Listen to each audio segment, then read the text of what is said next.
Luego de 100 años de aparecer en su primera película, el nombre de Charlie Chaplin evoca a un hombrecito con un sombrero en forma de hongo, ocasionando todo un caos en el lugar. Y por varias razones, su personaje, el pequeño vagabundo, es uno de los más famosos en la historia. Un payaso tan querido que ni siquiera Hitler fue capaz de arruinarlo al copiarse de su bigote.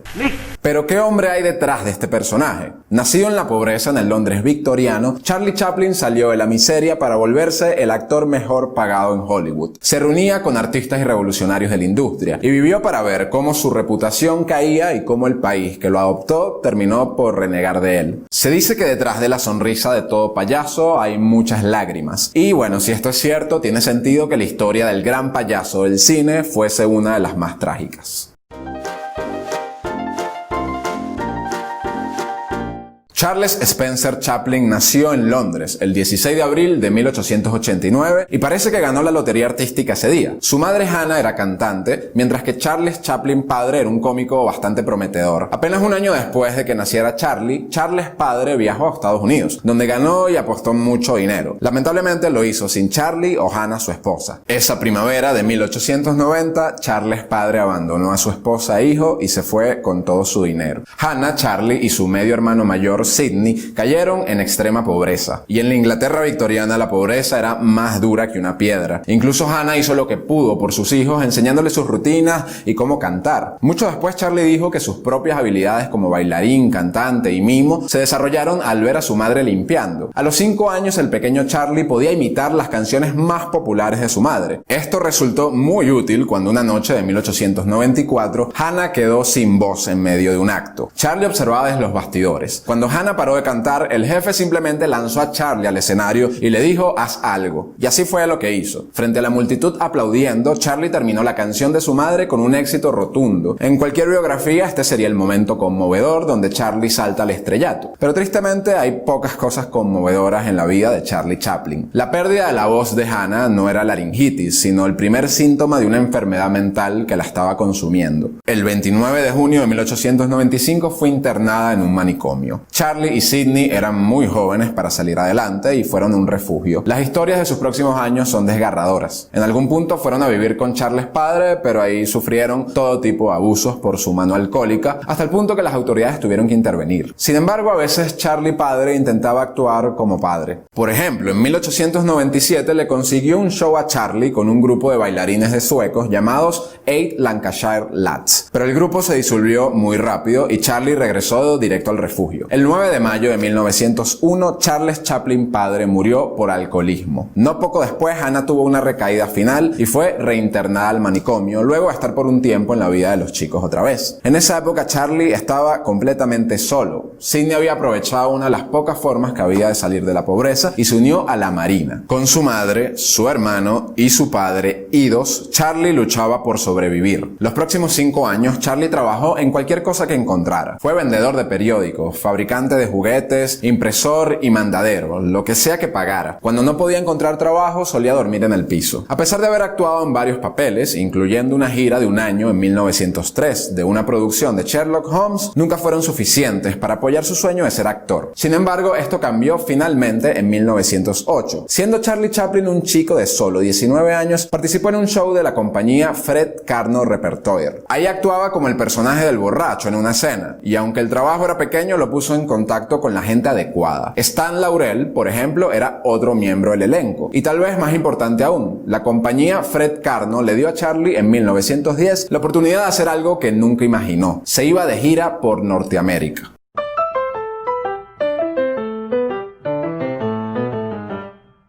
En otoño de 1912, el productor norteamericano Max Sennett buscaba añadir talentos a su larga lista de actores. Siendo jefe de Keystone Films, Sennett era uno de los pioneros en invertir en la fiebre del oro en California. El cine mudo era un medio fresco y divertido en 1912 y el dinero se podía hacer con facilidad. Y con suficiente dinero se podía conseguir el talento cómico que se buscaba. En un segundo tour con la compañía Fred Karno ese año, uno de los cómicos que logró mejores reseñas en Norteamérica era un chico inglés llamado Charlie Chaplin. Así que Sennett lo contactó y se propuso llevarlo a Keystone Films. Le ofreció $150 a la semana, lo que era una oportunidad de trabajo constante. Chaplin vaciló por un año entero antes de aceptar los términos de Sennett en noviembre de 1913. En menos de 2 semanas ya era uno de los nuevos actores de Keystone Studios. Making a Living fue la primera película de Charlie Chaplin en su historia cinematográfica. Se estrenó el 2 de febrero de 1914, pero esta película no tuvo nada de éxito. De hecho, Chaplin y el director de la película, Henry Lerman, discutieron tanto que Lerman quitó la mayoría de las escenas de Chaplin en la edición final. Incluso si las escenas hubiesen quedado, es probable que Making a Living haya pasado igual a la historia de forma desapercibida. El personaje de Chaplin era desagradable y poco gracioso. Se podía pensar que quizá Keystone hizo una mala inversión en este nuevo comediante, pero si este pensamiento estuvo en la cabeza de Mack Sennett, pues muy pronto se le iba a olvidar. Luego de cerrar Making a Living, Mack Sennett estaba en los estudios Keystone viendo la filmación de un corto llamado Mabel al volante. Chaplin estaba cerca y esperaba que lo notaran cuando Sennett dijo: necesitamos algo gracioso aquí. El productor apuntó a Chaplin y dijo: ponte algo de maquillaje, cualquier cosa va a servir. Y así Charlie se fue a los vestuarios sin saber qué es lo que quería Sennett. Allí consiguió unos pantalones anchos, un sombrero tipo hongo y un bastón. Chaplin dijo: no tenía idea de cuál sería este personaje, pero en el momento en que estaba vestido, la ropa y el maquillaje me hicieron sentir como él. Comencé a conocerlo y cuando salí al plató ya había nacido. Ese personaje era el vagabundo y estaba a punto de crearle una fortuna a Chaplin. Chaplin hizo reír tanto a todo el set de Mabel al volante con su disfraz de vagabundo que la compañía entera se detuvo para observar. Fue tan así que al final del día Chaplin juró que no iba a volver a actuar jamás sin su disfraz. Y así fue como el 7 de febrero de 1914 la película Kid Auto Races at Venice superó a Mabel al volante en las carteleras en un éxito instantáneo. Se puede ver el efecto que el vagabundo hizo en la carrera de Chaplin, pues durante 1914 Chaplin hizo más de 32 películas con Keystone, bastante exitosas todas. Y cuando su contrato se venció en diciembre, esta triste oferta inicial de Sennett de $150 a la semana desató una guerra de ofertas por el personaje. Essanay Studios le ofreció a Chaplin $1.250 a la semana más un bono de $10.000 al firmar. Y como Chaplin no era tonto, obviamente la aceptó. Los próximos años Chaplin empezó a brillar como una estrella en ascenso. Con Essanay Studios retomó el personaje del vagabundo con una película que también se llamaba El Vagabundo en 1915, haciendo el personaje con un toque más amable. Este nuevo enfoque fue tan exitoso que Mutual Films atrajo a Chaplin con una oferta de $10.000 a la semana. A la edad de 26 años, Chaplin ya era el actor mejor pagado en Hollywood. Chaplin grabó 12 cortos con Mutual durante 2 años, los que describió como los más felices de su vida. Ahora, la felicidad y la comodidad no lo detuvieron para seguir adelante. Chaplin canceló su contrato con Mutual al final de 1917. También cerró un trato con First National para estrenar sus películas sin pausas comerciales. Sin tener 30 años y de forma relativamente abrupta, Chaplin era la estrella de cine más famosa de Estados Unidos. Y para él, el siguiente movimiento era conquistar el mundo.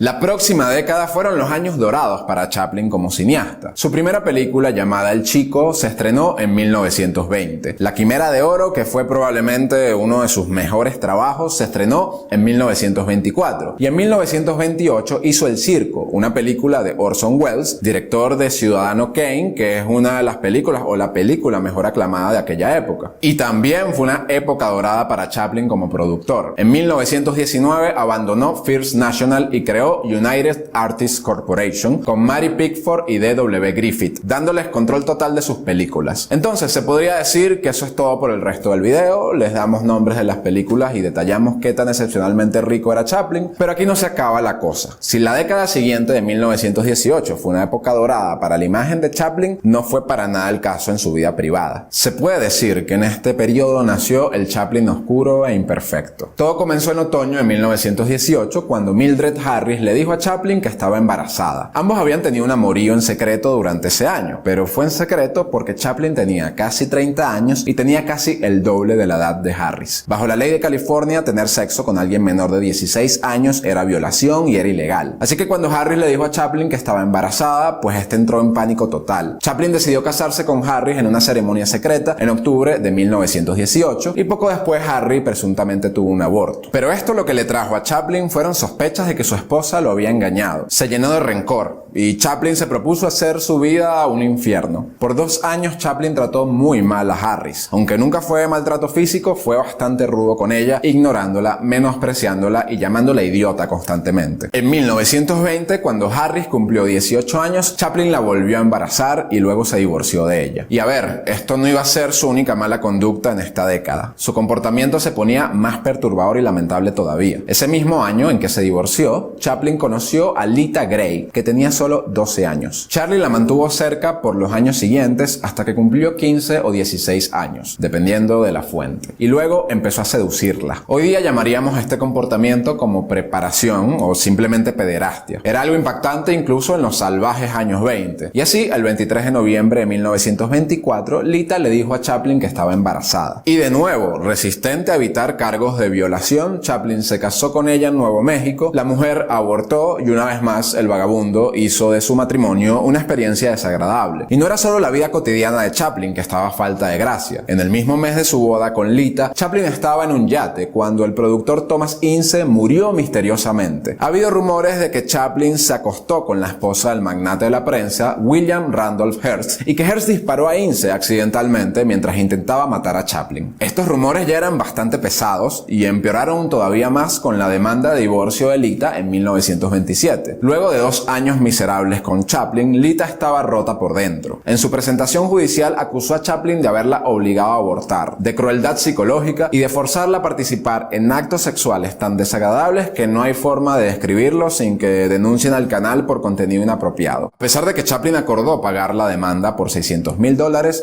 el escándalo lo consumía por dentro. Chaplin estaba acostumbrado a ser una imagen familiar, pero ahora se estaba transformando en un foco para cualquier tipo de inmoralidad. Aún así, dentro de su carrera cinematográfica, los años 20 terminaron muy bien. El circo fue un gran éxito y Chaplin comenzó a trabajar en la película que se llamaría Luces de la Ciudad. Ahora, una tormenta estaba por venir. 2 eventos estaban por suceder que iban a sacudir el mundo de Chaplin, uno en Wall Street y el otro en la misma ciudad donde hizo su fortuna.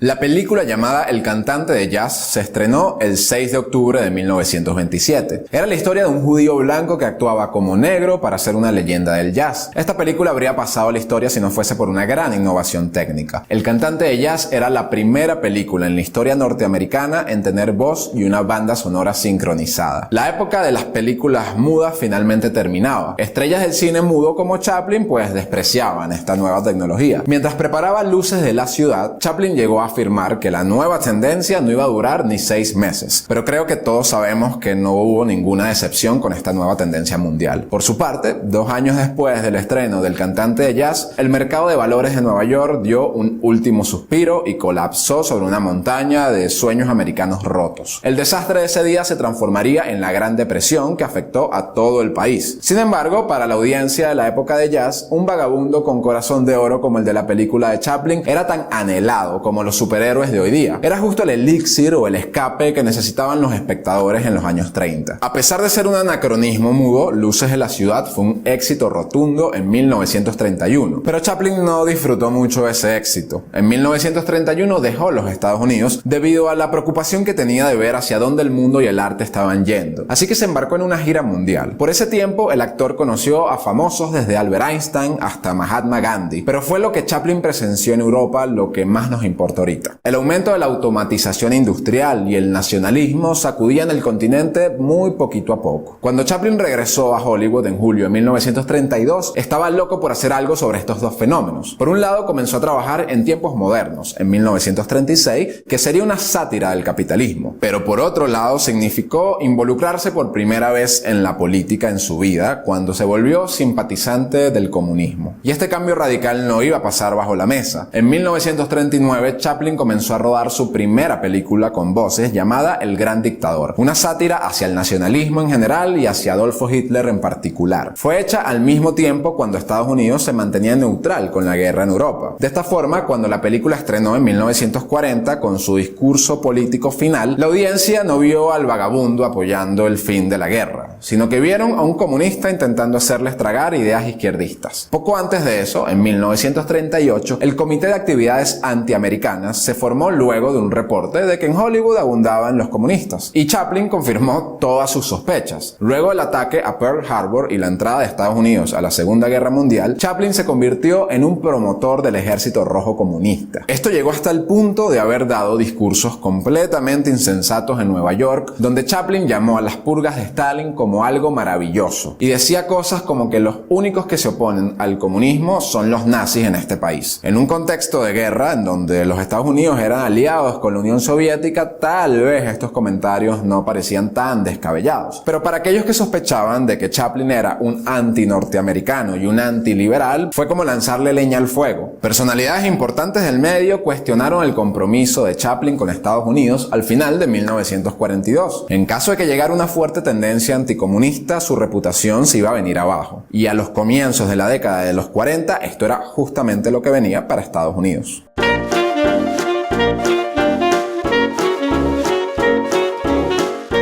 El 11 de abril de 1947 fue el día en que Charlie Chaplin terminó de encender la llama que destruyó su carrera. Ese día se estrenó la película Monsieur Verdux. Era una película de humor negro que presentaba a Chaplin como un asesino serial que se casaba con mujeres adultas y luego las mataba. Monsieur Verdux casi llevó a la bancarrota a United Artists. La reacción del público generó que Chaplin fuese puesto en una lista negra y casi fue acusado por el Comité de Actividades Antiamericanas. Vale decir que el mensaje de esta película también recordaba a ciertas prácticas perversas de la vida privada de Chaplin, de las que ya hemos hablado. Hoy la película es recordada como un clásico de Chaplin, pero para 1947 era como una herejía. Para el público en aquel entonces esto era algo así como ver al Papa matar perritos a patadas llevando el símbolo del comunismo en el pecho.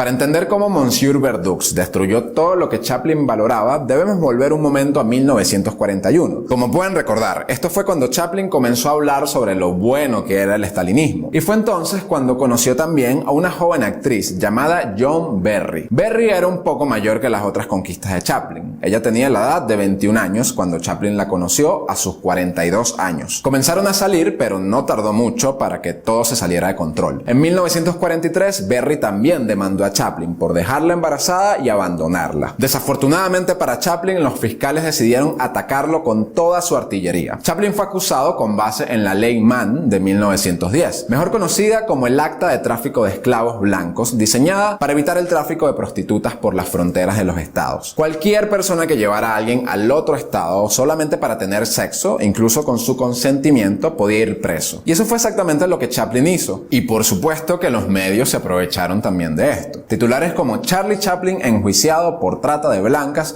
se empezaban a hacer comunes en la prensa. Chaplin logró que lo declararan inocente, pero todos estos hechos convencieron a muchos de que había algo oscuro detrás de la imagen pública de Charlie. La cosa es que no se equivocaban. Ya hemos escuchado cómo Chaplin trató muy mal a las mujeres de su vida, así como el hecho de que era un seguidor ferviente del comunismo. Tampoco le ayudaba nada que durante su juicio haya comenzado una relación con otra chica de 18 años, Ona O'Neill. Pero este juicio con Berry terminó de poner a todos en su contra. Eran muchas manchas en su historial. La famosa columnista Hedda Hopper unió fuerzas con el director del FBI, Edgar Hoover, para denunciar por completo al vagabundo Chaplin. De esta forma, en el Senado, William Langer de Dakota del Norte incluso solicitó su deportación de los Estados Unidos. Al final de 1947, Chaplin necesitaba con urgencia una forma de volver al juego. United Artists estaba casi en bancarrota y la reputación de Charlie estaba por el piso. Lo que necesitaba era otra película como Luces de la Ciudad que les recordara por qué lo amaban tanto. Pero en cambio el público obtuvo Monsieur Verdux, que era una película que terminaba con Chaplin comparando el sistema capitalista con una forma de asesinato en masa y que también implicaba a los norteamericanos, a todos, en crímenes de guerra por haber bombardeado Hiroshima. Y esto fue la gota que derramó el vaso. En Washington, el Comité de Actividades Antiamericanas informó a Chaplin que era posible que lo citaran para testificar. A pesar de que nunca lo hicieron, los oficiales de McCarthy igual buscaron destruirlo como pudieron. En noviembre de 1947 encarcelaron a los miembros de la lista negra de Hollywood por negarse a delatar o humillar a otros comunistas. En el clímax de este escándalo, más de 300 estrellas fueron puestas en la lista negra, incluyendo a Charlie Chaplin. Sin embargo, aún así era Chaplin, el director de cine millonario que tenía dinero e influencia que otros artistas no tenían. Inclusive estando en la lista negra, encontró el dinero para hacer Candilejas, una película sensible sensible y conmovedora sobre el fin de los días de gloria de un payaso viejo. Pautada para septiembre de 1952, Chaplin decidió viajar a Europa para hacerle publicidad. El 18 de septiembre, Chaplin y su esposa Ona embarcaron para Inglaterra, pero no sabían que no iban a volver a los Estados Unidos al menos por más de 2 décadas. Al día siguiente de partir para Inglaterra, el fiscal general de los Estados Unidos canceló la visa de Chaplin. Aunque estuvo en los Estados Unidos por más de 40 años, la estrella nunca pensó en cambiar su pasaporte británico por uno norteamericano, y ahora los Estados Unidos no le permitían volver. Cuando Candilejas se estrenó en los Estados Unidos, fue criticada por numerosos defensores de la moral y por activistas anticomunistas. En este momento ya no era bienvenido en su hogar adoptivo. Era despreciado, de hecho, por la mayoría en los Estados Unidos, el lugar que alguna vez lo adoró. Para esta situación, Chaplin estaba tan huérfano como el vagabundo. Sus días de gloria en Hollywood habían acabado.